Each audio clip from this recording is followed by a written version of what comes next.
नमस्कार दोस्तों, प्रकाश world grade में आपका स्वागत है। चंद्र मिशन 3 जो भारत का सफल परीक्षण हुआ और चांद पर पहुंच गया, जिससे हमारे भारत के 140 करोड़ देशवासी खुशी महसूस की और सभी लोग इसरो के प्रमुख वैज्ञानिकों को हार्दिक बधाई दी और देश हमारा तरक्की पे रहा। हमारे देश का चंद्र मिशन एक तो पहला सन 2008 में परीक्षण के लिए किया गया जो असफल रहा, दूसरा 2019 में असफल रहा और तीसरा 14 जुलाई 2023 को छोड़ा गया और 24 अगस्त को सफल हुआ, जो कि उत्तरी ध्रुव पर पहुंचने वाला भारत का पहला चंद्र मिशन था।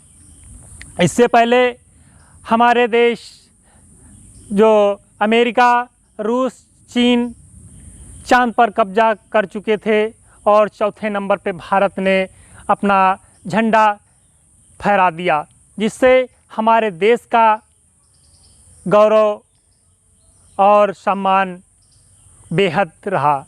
जिससे इस जगह पे जब चंद्रयान लैंडिंग कर रहा था तो हमारे माननीय पीएम नरेंद्र मोदी जी कई बार स्क्रीन पे दिखाई दिए, तो लग रहा था ये कि चंद्रयान को ना दिखाया जाए और मोदी को ही दिखाया जाए। इस तरीके के माहौल में मोदी जी को बार बार दिखाया गया। कुछ उसी दौरान कि इसरो के प्रमुख ने 2 शब्द कह करके और माननीय मोदी जी की तरफ कैमरा और माइक थमा दी।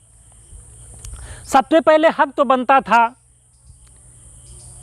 कि इसरो के प्रमुख वैज्ञानिक जो कार्यकर्ता थे उन लोगों को पहले बोलना चाहिए था, वो लोग अपने भाषण देते, लेकिन ऐसा नहीं हुआ। लगता है कि भारत में प्रधानमंत्री इनको इसरो के प्रमुख को पार्टी ने इतना ही मौका दिया, जिससे कि ये चीज़ समझ में आई कि हमारे इसरो के जो वैज्ञानिक प्रमुख हैं इनको भी कहीं ना कहीं दबाव में प्रेषित किया गया।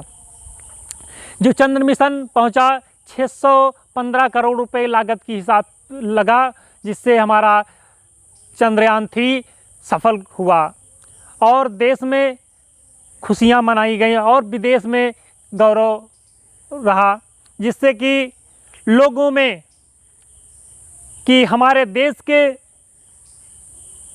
जो परमाणु वैज्ञानिक APJ अब्दुल कलाम साहब को ने काफ़ी प्रयास किया और उनके द्वारा भारत एक परमाणु देश बन गया। भारत में परमाणु की जो क्षमता थी वो हमारे APJ अब्दुल कलाम ने ही समर्पित किया और उन्होंने देश के लिए काम किया, अन्यथा पैसे के लिए नहीं। और आज की बात मैं करूं तो यहाँ पे कि सभी प्रमुख पार्टियां सत्ता पक्ष की हो चाहे विपक्ष की हो, सभी ने बड़ी सम्मान के साथ इसरो को प्रमुख को और चंद्रयान 3 सफल होने पे देश को कोट बधाई दी और खुशियां मनाई। मेरा कहना है कि हर व्यक्ति के आज़ादी की अगर बात करूं, हर व्यक्ति की आज़ादी की बात करूं तो वो देशभक्ति नहीं है जो साल में दो बार या 3 बार हाथ में तिरंगा लेकर फहराया जाए, वो देशभक्ति नहीं कहलाती। क्योंकि देशभक्ति तभी है जब उसके जुनून में और खून में समाहित हो। देशभक्ति उसके जुनून और खून में समाहित हो, हाथ में तिरंगा फहराने की ज़रूरत नहीं पड़ती। लेकिन ये देश में उस तिरंगे की फहराने की आदत लोगों की नहीं गई, क्योंकि तिरंगा हाथ में है, तिरंगा हाथ में है, गद्दारी जुनून में है। तिरंगा हाथ में है, गद्दारी जुनून और खून में है, तो कहाँ देश संभलेगा? आप ही इसका जवाब दे सकते हैं, ले सकते हैं।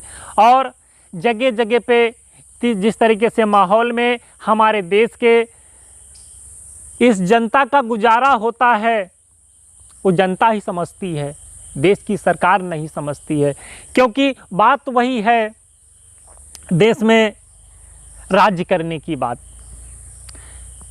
क्या कहीं पे लोग संविधान के द्वारा प्रताड़ित किए गए, लेकिन उनको इस चीज़ के लिए नहीं माने रखता है। वो तो इस होड़ में लगे हुए हैं कि संविधान बदल दिया जाए, क्योंकि पार्टी के प्रमुख लोगों ने बताया कि 2037 में संविधान देश का नहीं रहेगा, नया लागू हो जाएगा। क्या आप लोग इससे सहमत हैं? अगर संविधान बदलना चाहते हैं तो क्या आप बदलने देंगे? क्या इसमें है? आप दिखाइए। तो हम अभी एक ही बात मेरी समझ में आई, लोग कई जगह पे हमने देखा चर्चा हो रही थी कि संविधान में एक पक्ष की बात की गई। एक संविधान एक पक्षी है। कैसा एक पक्षी की बात है?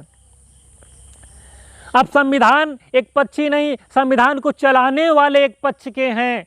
लोगों के दिमाग में ये बस गया, संविधान ऐसा नहीं है। अगर ऐसा होता तो 7 लोगों की कमेटी थी, लागू नहीं किया जाता।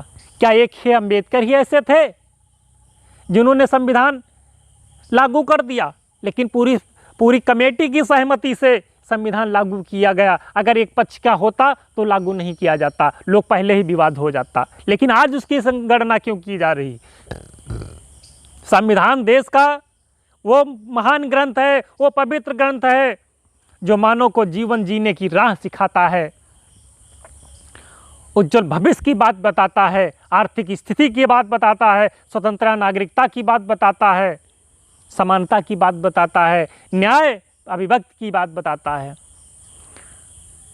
ये जितने भी पदाधिकारी चपरासी से लेकर चीफ जस्टिस तक हैं, ये संविधान में सभी दर्ज हैं।